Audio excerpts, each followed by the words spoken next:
Hello and welcome to Fur, Fins, and Feathers. Believe it or not, this is our 40th show, and we are very, very honored to have two guests here in the audience and some other spectators, so we'll just get going on this.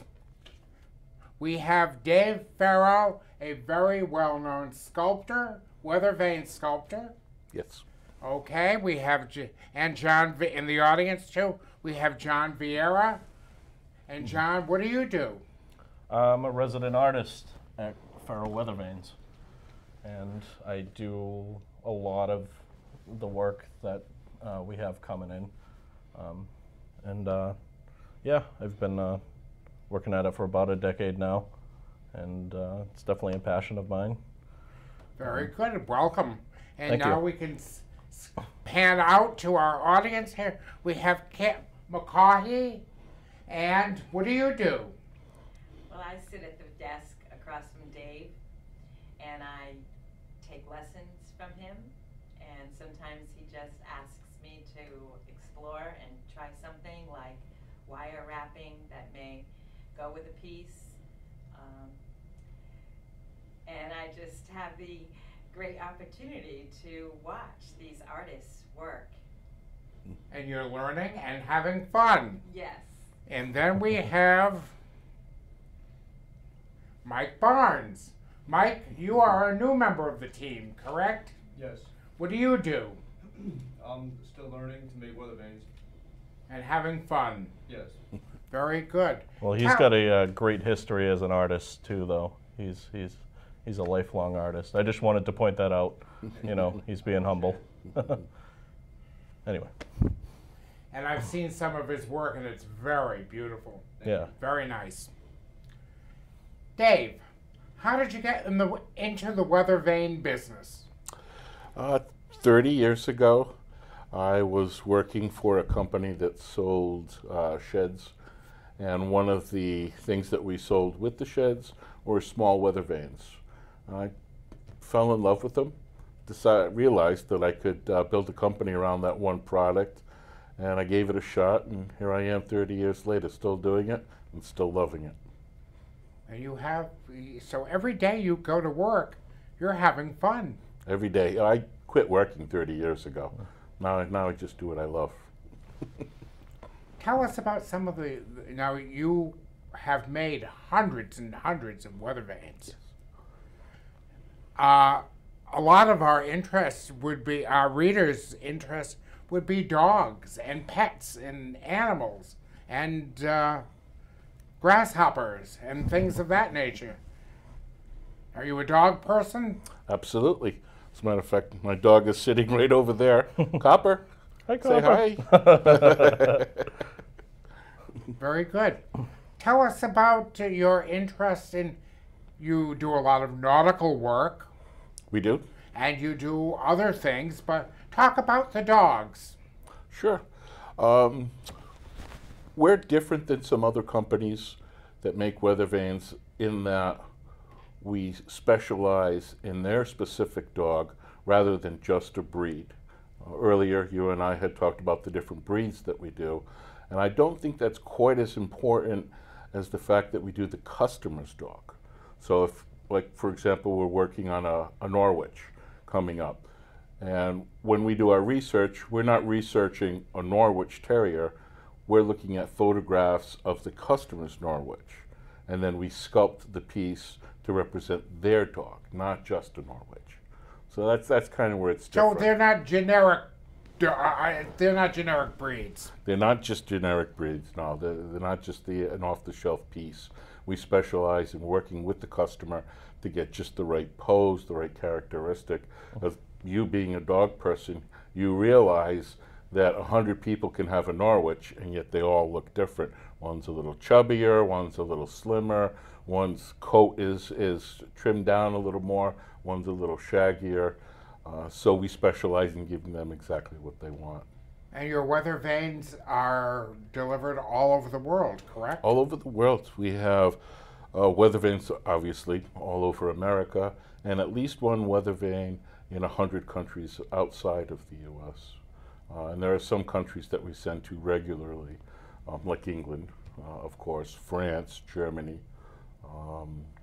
And then there are other countries that maybe we haven't done quite as many in, but well, I still got 20 or 30 years to go, so I'm working on it. We'll get more out there. Have you ever met a dog that you didn't like?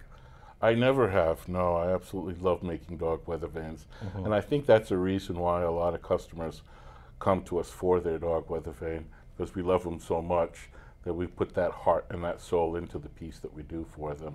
So they see that on the website. Now you have an example here. Yeah, actually. What do we have here today? This is a running dog. And in this case, this just happens to be a generic a piece that we're doing for a customer in Pennsylvania. She's having us make 4 dogs for her, and she wanted a couple of generic running dogs for her barn. Then we're doing a Norwich Terrier for her studio, and a bulldog for her home. She's got a pretty good sized ranch. And I brought these to kind of show how we work the copper. We start with a flat piece of copper and a drawing, and then we beat it to create texture, body, and form so that it looks like the piece in the drawing. And interestingly, the drawings that we start off with is not where the art is. In our pieces, our drawings to the customer are very simple. Most of what we do is in the sculpting. It's bringing those lines and that flat picture to life with some body and some character. And this is a pretty good example. What will happen after these 2 halves are done is they'll be soldered together. The ears will be added. An arrow will be added to the piece. And we'll have a new weather vane to add to the line. Very beautiful. Thank you. John, Yes. you've done many dogs over the Yes. years. Yes. What are some of your favorite dogs? Favorite dogs? I like golden retrievers a lot because the texture, really expressive faces. The sporting breeds are fabulous. Yeah, I like those. I still space on the name of the one we did, the Disflint.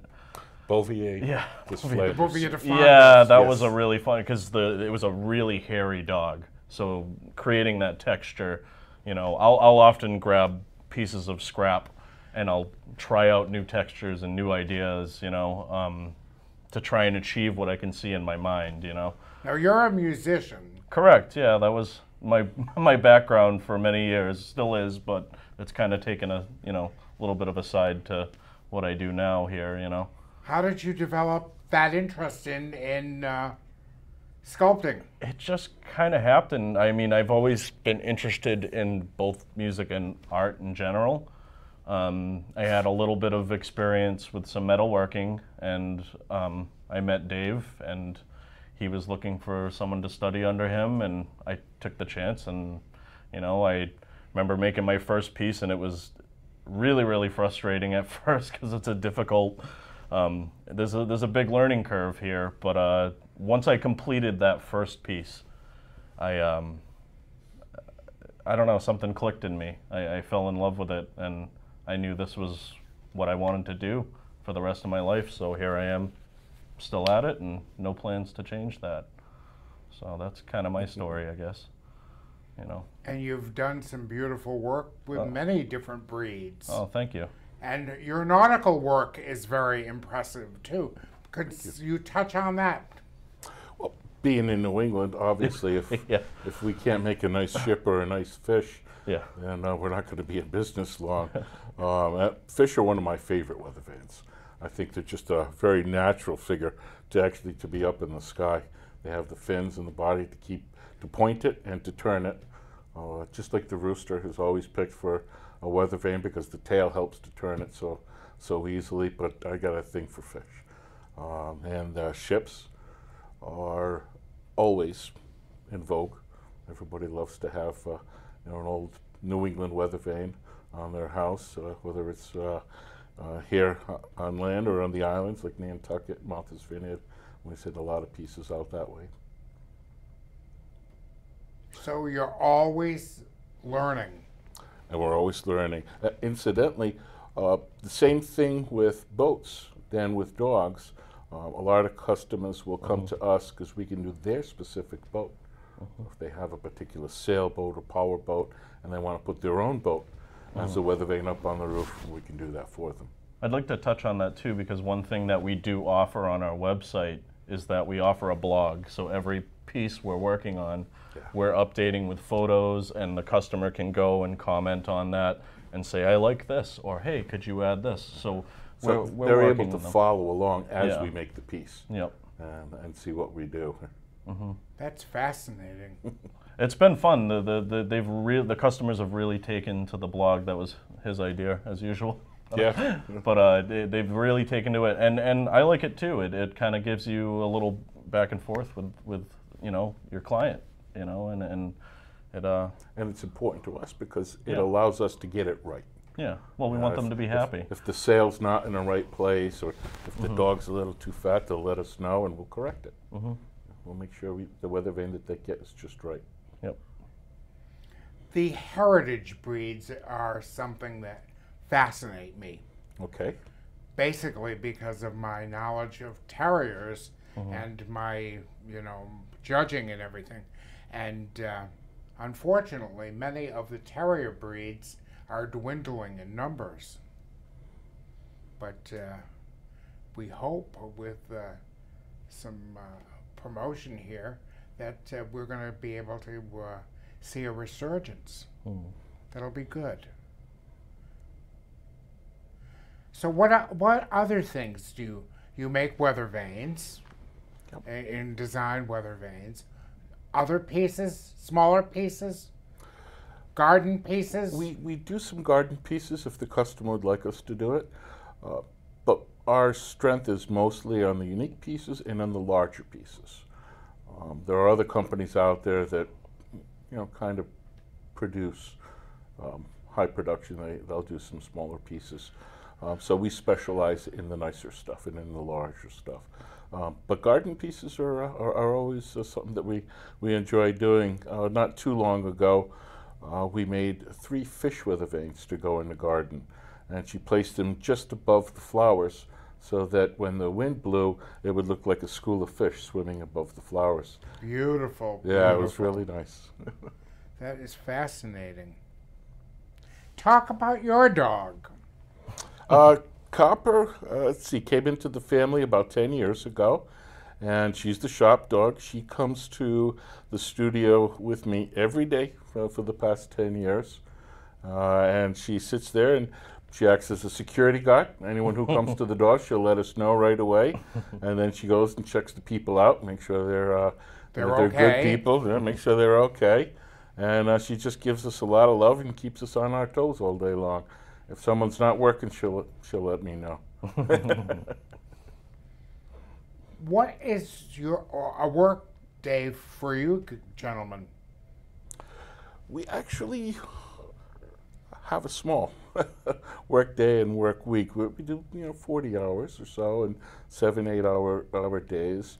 A lot of people think that maybe we're there all the time, but we're not. We come in and we put our time in, and then we go home for the afternoon and the evening. And of course, I'm always working on new designs or working on the website, so there are my hours. But How did you get involved in the art world?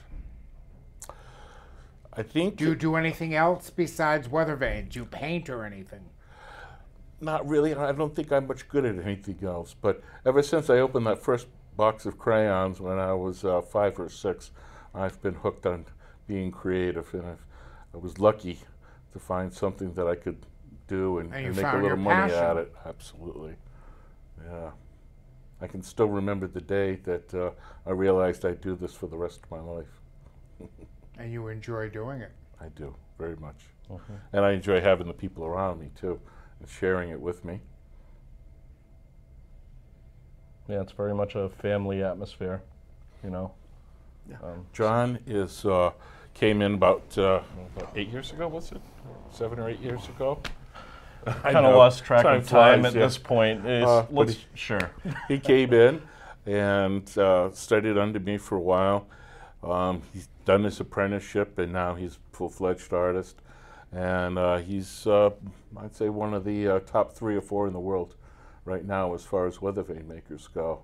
There are very few people in the world that can do what he does. So it's nice to have him there with us. Thank you. Mike, we just brought into the fold to help us out, and we're hoping he'll stay a long time and fall in love with it. And then, as we mentioned earlier, Kit is my student, and she's been there now about 4 years or so. And I do workshops and yearly classes where people come in. And We'll talk about that. Yeah, actually it's coming up in a couple of weeks. We have people who come from around the world, and we'll do anything from 2 to 8 people. And it's a 3-day class, and everybody builds a small rooster during the class that they can take home with them and have their own weather vane that they made themselves.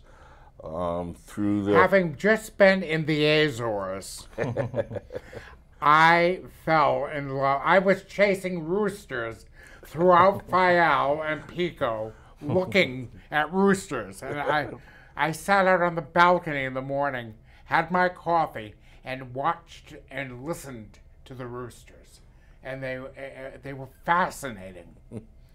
Fayal, you're a native, or your family is from Fayal, isn't it? Yes, and my family has a house there. So you know the roosters. Oh yeah. And they are fascinating. Yeah. It's a beautiful piece to sculpt. Talk about your workshops and your classes. Well, during the 3 days, everybody comes in and they're able to make the small rooster, like I mentioned. And then after they do that 3-day workshop, I have some students who will come back and advance their training, and we can make just about anything that they want. It really does take about 7 years to go from beginning to becoming a master at it, and probably about 3 years apprenticeship to get good at it. And I'm proud to say that I have former apprentices that are out there in the world that have their own companies just producing weather vanes. And it's nice to talk to them now and then and see them, knowing that they started with me. John, you have a very unique, well, it's not a hobby, it's a profession, but were you hooked when you first made your first Yes. weather vane? Absolutely. I mean, the pride you feel, especially after you... You are a native of where? Where did you grow up? I was born in New Bedford, Massachusetts, and about, early teens, I had moved to Carver, Massachusetts, which is up near Plymouth. Yeah. And then in my mid-20s, I met my wife, and we moved back to New Bedford, and then eventually now we're in Dartmouth, likely forever, and yeah, I reside over there. Beautiful towns for weather vanes. Yes, absolutely, absolutely. With a fascinating history. Yeah, I mean, it's an oldest part of the country over here. Just because he mentioned old, something came to mind. One of the things that we're also proud of is we get involved occasionally in antique weather vanes, either helping people to find out exactly what they have, who made it, values and things. You touched on something before we started the show. You were talking about Brimfield. Yes. Yep. We've done company trips over there. Yeah. And we'll go sometimes, Yeah, and what John was saying, I enjoy walking, I'm sorry, it was Kit that was saying, I enjoy walking through Brimfield and seeing the old weather vanes, and from a distance I can pick out most of the time exactly who made it, how old it is. So it's kind of fun to see the old ones. I learned a lot from the old ones over the years. Now and then someone will bring in an old piece for us to fix it or restore it. So do restoration? We do professional restorations. Yes. That's one of the just funnest about any things. pieces. Yeah, and we learn so much when we take them apart. We see how they made them 100 years ago or so, and we'll learn a little bit from that and apply it to what we're doing now. Yeah. And what's one of the neat things about doing some of these old weather vanes is they'll have time capsules in them. So we Really? we did a weather vane for the First Church of Christ in Hartford, and it was a large weather vane, about 7 or 8 feet long. I think it was guess 7, yeah. And when we were taking it apart, we found an old time capsule inside of it from the late 1700s. And William Wadsworth had worked on the weather vane. And there was a plaque inside with coins with his initials stamped in it. Sometimes there's a little note. And so it's kind of a neat thing. Then we add something of our own back into the time capsule and put it back up on the roof so that it's perpetual. And just like, oh, sorry. No, you're fine. No, it's such an exciting thing to, I mean, that's kind of one of the things that attracted me to doing this too, is that these things that I make are going to outlive me, and just kind of working on something that somebody that's long gone, 150 years ago, something really exciting about that. And you get to look, you never get to meet this person, but you can kind of get bits of who they were just out of their work, The four of you have had such interesting, and still have, such interesting lives. Yeah, to say the least. Well, our jobs are interesting. I don't know about my personal life. Yeah.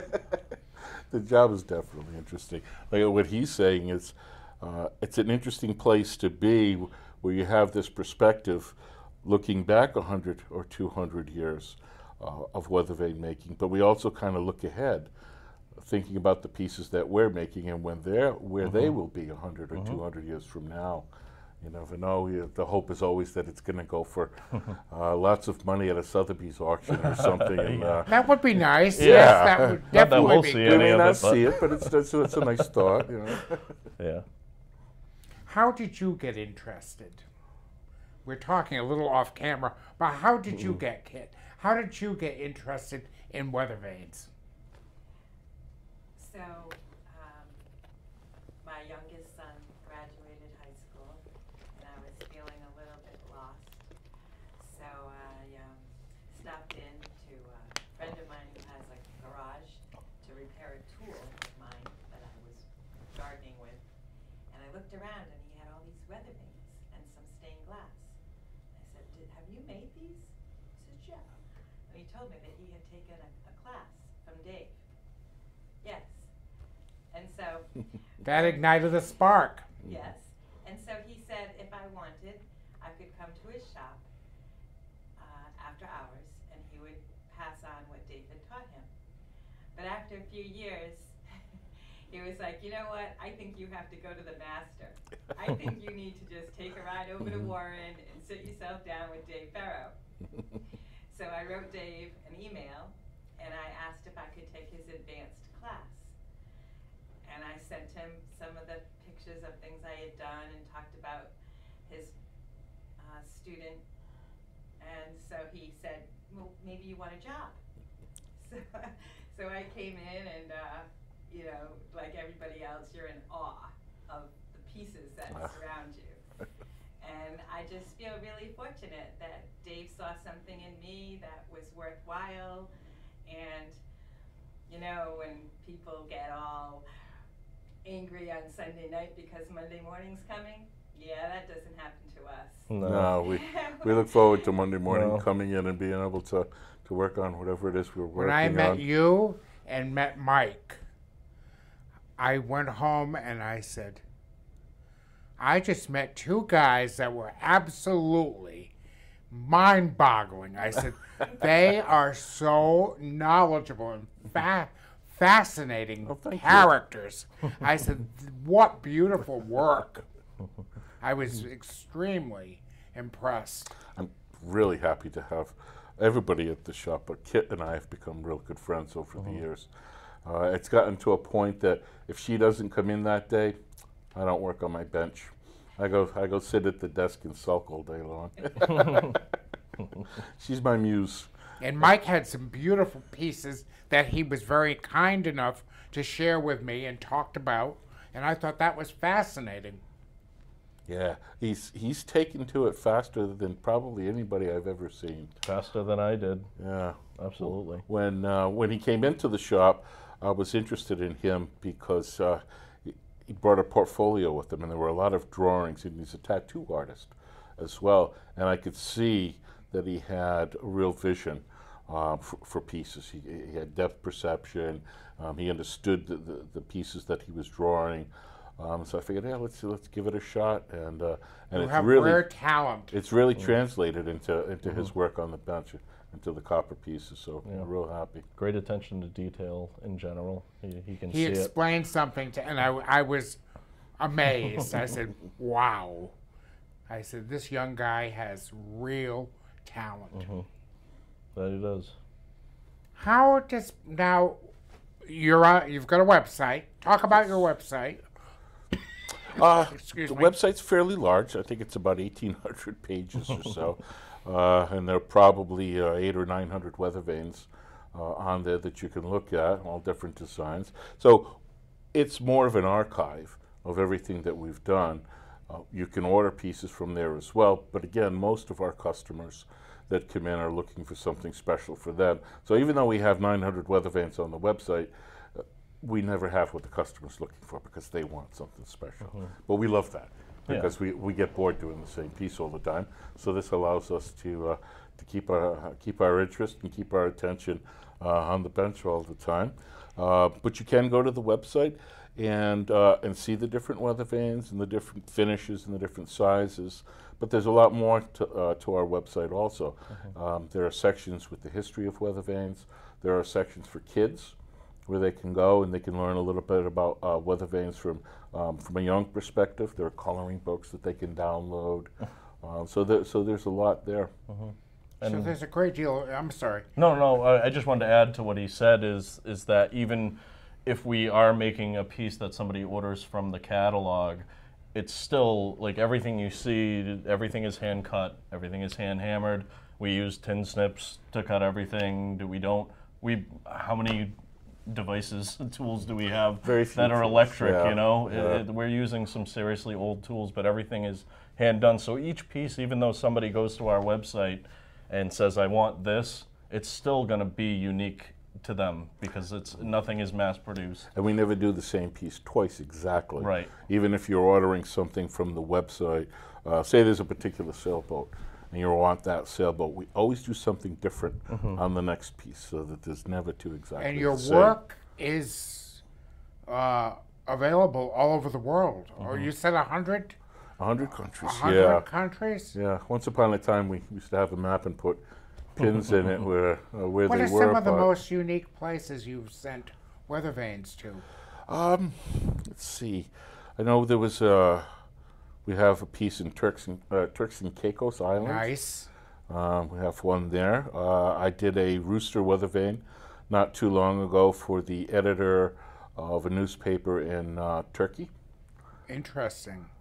And we did one of the nicer pieces that we've done was a replica of the HMS Bounty. It was a large weather vane, I guess about 4 foot long, that went on the building in England where the original Bounty was built. Well, I am being told that all good things must come to an end. Oh. And unfortunately, I'd like to have, we're going to have you back. Oh my goodness. Because this has been fascinating. That'd be great. Thank you. We would love to have the four of you back. This is great. Yeah. This has been fascinating. Oh, I loved it. This is fun. Very good. Well, thank you very much again, everyone. And we will see you for another show in a couple of weeks. Thank you.